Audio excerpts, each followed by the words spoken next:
tal amigos? Les habla el Padre Rafael Chávez y les doy la bienvenida una vez más a este su pequeño espacio de meditaciones. Estamos a jueves 21 de septiembre y hoy la iglesia celebra la fiesta de San Mateo, apóstol y evangelista. En el nombre del Padre y del Hijo y del Espíritu Santo. Amén.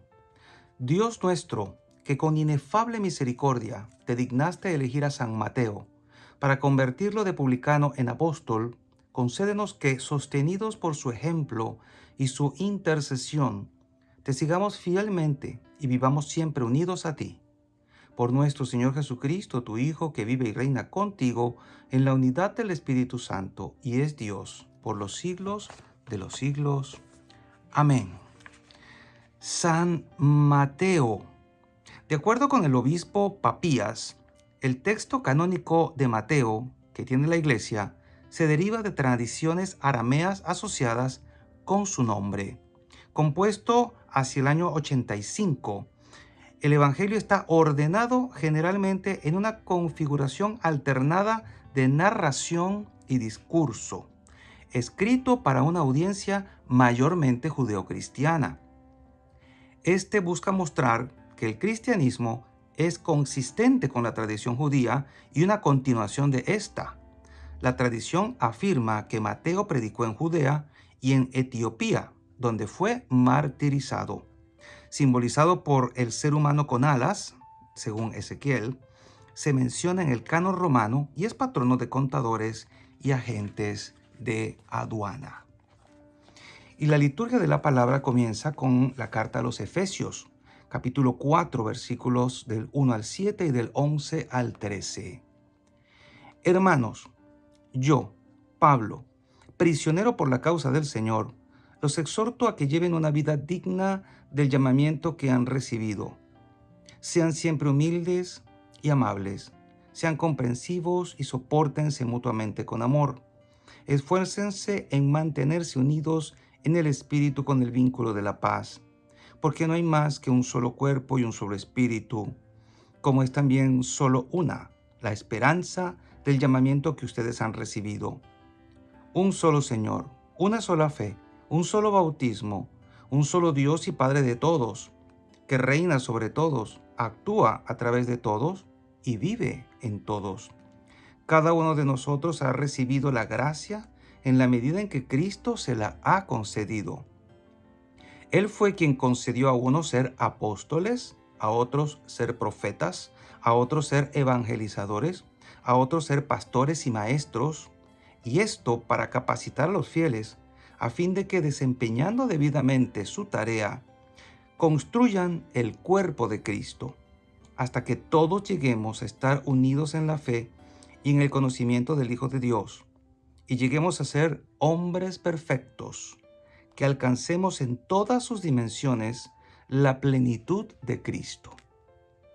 Palabra de Dios, te alabamos, Señor. Salmo 18. A toda la tierra alcanza su pregón. El cielo proclama la gloria de Dios, el firmamento pregona la obra de sus manos, el día al día le pasa el mensaje, la noche a la noche se lo susurra. A toda la tierra alcanza su pregón. Sin que hablen, sin que pronuncien, sin que resuene su voz, a toda la tierra alcanza su pregón y hasta los límites del orbe su lenguaje. A toda la tierra alcanza su pregón. Y el Evangelio de hoy está tomado, por supuesto, de Mateo, capítulo 9, versículos del 9 al 13. En aquel tiempo, Jesús vio a un hombre llamado Mateo, sentado a su mesa de recaudador de impuestos, y le dijo, sígueme. Él se levantó y lo siguió. Después, cuando estaba a la mesa en casa de Mateo, muchos publicanos y pecadores se sentaron también a comer con Jesús y sus discípulos. Viendo esto, los fariseos preguntaron a los discípulos, ¿por qué su maestro come con publicanos y pecadores? Jesús los oyó y les dijo, no son los sanos los que necesitan de médicos, sino los enfermos. Vayan pues, aprendan lo que significa, yo quiero misericordia y no sacrificios. Yo no he venido a llamar a los justos, sino a los pecadores. Palabra del Señor. Gloria a ti, Señor Jesús.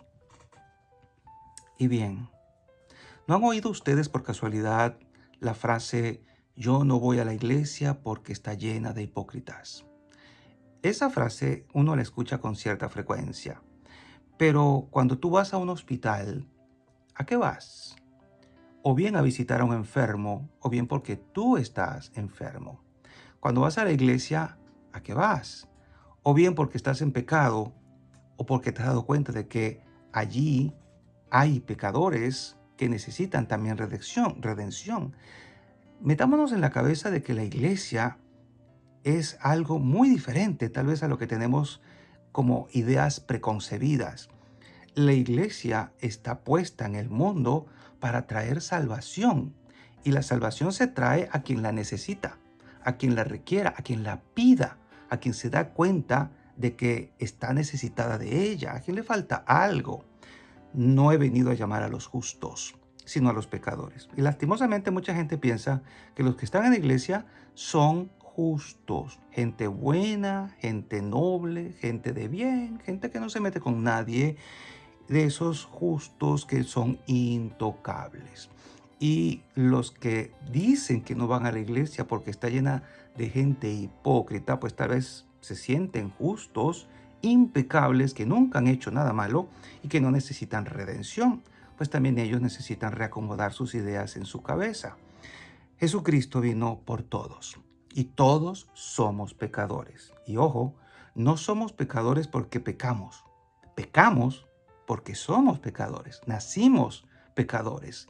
Nacimos con digamos, la marca del pecado original. Y aunque se nos borra en el bautismo, nos queda la concupiscencia, que es la tendencia a que nos guste llevarle la contraria a Dios, a que nos guste lo prohibido. Basta que nos digan eso no porque es malo y ahí vamos. Nos metemos hasta el fondo. Esa es la concupiscencia. Y por eso somos pecadores, porque nos gusta el pecado. Y a que vamos a la iglesia, vamos a buscar a Dios, vamos a buscar los sacramentos, vamos a buscar los canales regulares de la gracia para obtener la redención que Cristo nos ha venido a traer. Dichoso aquel que se da cuenta de que la iglesia está llena de pecadores y no de justos. En tiempos de Jesús, esto digamos que lo cumplían muy bien los fariseos. Ellos se creían los puros, los impecables, los intocables, tanto así que no se juntaban con los pecadores y por eso criticaban a Jesús. A mí me da siempre mucho que pensar cuando me pongo a ver a Jesús crucificado y me doy cuenta de que nuestro Dios encarnado se dejó matar como un vulgar ladrón, despojado de todas las vestiduras, avergonzado, vuelto nada, derramó hasta la última gota de su sangre, cubierto de heridas y de llagas, y de la vergüenza de que todo el que lo viera, según la tradición romana, muerto de esa manera, iba a pensar, allí yace un ladrón. O sea que nuestro Dios murió como un ladrón, como un bandido, como un mafioso. Y ahora lo vemos aquí rodeado de gente indeseable. Por eso los fariseos lo critican y hablan con sus discípulos y dicen, ¿por qué su maestro come con publicanos y pecadores? Porque los fariseos no lo hacían, era contaminarse. Mucha gente hay así ahora que no se junta. No te juntes con aquel, no te juntes con aquella, porque esa gente es de mal vivir, que van a decir de ti. Y muchos de nosotros faltamos gravemente a la caridad por hacer juicios acerca de la gente, por criticar a esa gente y por no juntarse con esa gente. Jesucristo tenía muy claro a qué vino. Él vino a traer la salvación a las ovejas descarriadas del pueblo de Israel. A él no le preocupaba lo que dijeran de él. Y a nosotros tampoco debería preocuparnos lo que digan de nosotros si tenemos claro nuestra misión aquí en la tierra. Él vino a salvar lo que estaba perdido. Y Mateo era un recaudador de impuestos. Usted podría decir, ¿y eso qué tiene que ver? Era de lo peorcito que podía haber para los hebreos, porque era un hebreo que trabajaba para los romanos, o sea, un traidor para los hebreos, alguien que le robaba, que le chupaba la plata, el dinero a los hebreos, a los de su raza, para dárselos en impuestos a los romanos. Era un empleado del enemigo. Y por eso no lo querían, lo odiaban, lo veían mal. ¿Cuántas miradas de repulsión y de odio no se habría ganado Mateo? Y al mismo tiempo los romanos lo usaban. Era un tonto útil. Y aunque ganaba bien, porque los publicanos tenían esa fama de ser ricos a costa del dinero de otros, pues era un malquerido y no podía estar bien ni siquiera con su propia familia. ¿Cómo se sentiría Mateo? Sí, tenía una buena casa, buena ropa, vivía bien, con comodidades, pero un empleo que le traía el mal querer de todo el mundo. Yo puedo imaginarme cómo Mateo escribió estas líneas y puedo decir que Jesús vio a un hombre llamado Mateo. Se estaba describiendo a sí mismo, sentado a su mesa de recaudador de impuestos. Lo dice de una manera tan lacónica, tan triste, sentado a su mesa, ahí en su trabajo, en lo que él hacía. Porque seguramente sabía mucho de matemática y sabía escribir, y lo hacía muy bien. Pero él apunta a esto. Jesús le dijo, sígueme.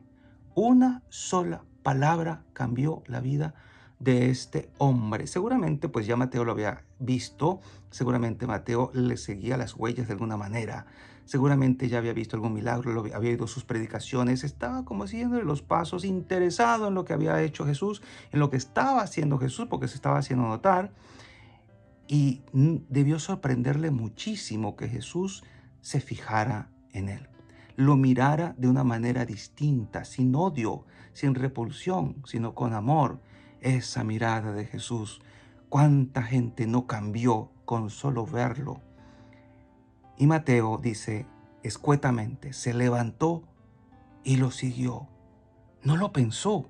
¿Tú harías lo mismo? Si Jesús te dice hoy, ven y sígueme, ¿tú lo harías? Porque hay mucha gente que sacaría cuentas. ¿Y cuánto perdería yo si sigo a Jesús así como me lo está pidiendo? Y mi carrera, y mi familia, y mi papá, y mi mamá, y mis hermanos, y la novia o el novio o el marido, y mis amistades, y mi círculo social, y mi trabajo. O sea, mucha gente sacaría muchas cuentas y en tanto sacar cuentas, quizá diría, no me meto en esto, mejor no me alineo porque esto me va a salir muy caro. Pero ponte a pensar en tu fin y a lo que te llama Jesús, porque eso es lo que realmente vale la pena. Mateo tenía una vida asegurada y él no le importó dejar todo eso y seguir a Jesús en una vida itinerante y pobre. No le importó. Muchas veces las grandes decisiones de nuestra vida se toman de esta manera. Quizá no sean las más sensatas, pero a veces nos estorba el pensar demasiado, sobre todo si se trata de seguir a Jesús al pie de la letra, sin darle muchas vueltas. Y si Jesús te dice, haz esto, lo haces y punto. Pero a veces nos falta el discernimiento, nos falta el coraje para hacerlo de una vez, nos falta la iniciativa para decir voy a hacer esto en el nombre del Señor porque siento que el Señor me lo está pidiendo. Si nos falta el discernimiento no estamos claros y si no estamos claros no damos el paso. Tan alegre debía estar Mateo que hizo una fiesta en su casa. Era casa de pecador y se metieron los amigos de Mateo que también eran más publicanos. Y a Jesús no le vio problema en estar sentado con ellos. Recordemos que para el hebreo estar comiendo en la misma mesa era un signo de intimidad y de fraternidad.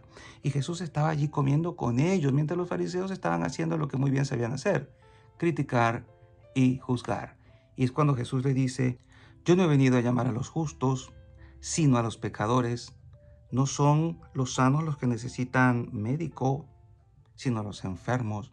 Y Jesús estaba atendiendo a estos enfermos del alma que no le encontraban sentido a su vida y que necesitaban una orientación. Los fariseos creían que no necesitaban ser salvados y estaban del otro lado, lejos de Jesús, pero los demás estaban con Jesús comiendo en la misma mesa.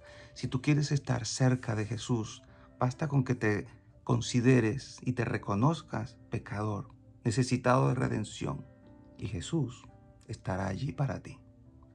Y la bendición de Dios Todopoderoso, Padre, Hijo y Espíritu Santo, descienda sobre cada uno de ustedes y les acompañe siempre. Y seguiremos en contacto, si Dios lo permite, a través de este canal. Chao, chao.